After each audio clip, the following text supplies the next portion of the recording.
ইনকিউবেটরে কোয়েলের ডিম থেকে বাচ্চা ফোটানোর জন্য নির্দিষ্ট নিয়মাবলী অনুসরণ করা অত্যন্ত গুরুত্বপূর্ণ। সঠিক তাপমাত্রা, আর্দ্রতা এবং ডিম ঘোরানোর নিয়ম মেনে চললে বাচ্চা ফোটার হার অনেকাংশে বৃদ্ধি পায়। ইনকিউবেটরে ডিম বসানো এবং ইনকিউবেটর পরিচালনা নিয়ে আজকের ভিডিওটি। ইনকিউবেটরে ডিম দেওয়ার আগে যা অবশ্যই খেয়াল রাখতে হবে: ১. ডিমগুলো জীবাণুমুক্ত কিনা। ২. ডিমগুলো বেশি দিনের পুরানো কিনা। ৩. ডিম সংরক্ষণের ক্ষেত্রে অবশ্যই তাপমাত্রা কম এমন জায়গায় ডিম সংরক্ষণ করতে হবে। ৪. ডিমের সাইজ। একেবারে ছোট সাইজের ডিম মেশিনে দেওয়া উচিত নয়, এক্ষেত্রে বাচ্চা হওয়ার হার কমে আসে।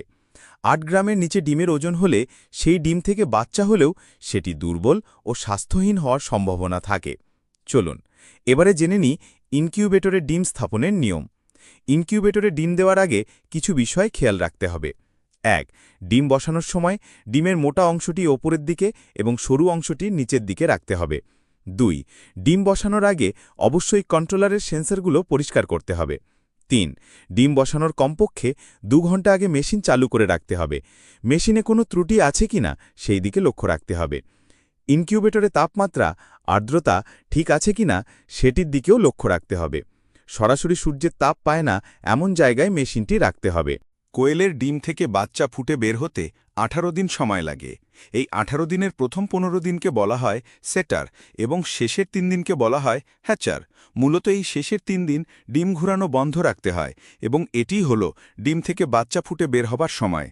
প্রথম দিন থেকে ১৫তম দিন পর্যন্ত ইনকিউবেটরের তাপমাত্রা রাখতে হবে ৩৭.২০ সেলসিয়াস থেকে ৩৭.৭০ সেলসিয়াসের মধ্যে এবং আর্দ্রতা রাখতে হবে ৫০% থেকে ৬০%।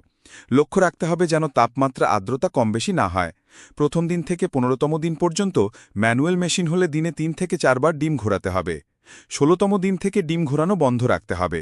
শেষের ৩ দিন তাপমাত্রা কিছুটা কম রাখতে হবে এবং আর্দ্রতা বাড়াতে হবে যেন ডিমের খোসা নরম হয় এবং বাচ্চা সহজে বের হতে পারে।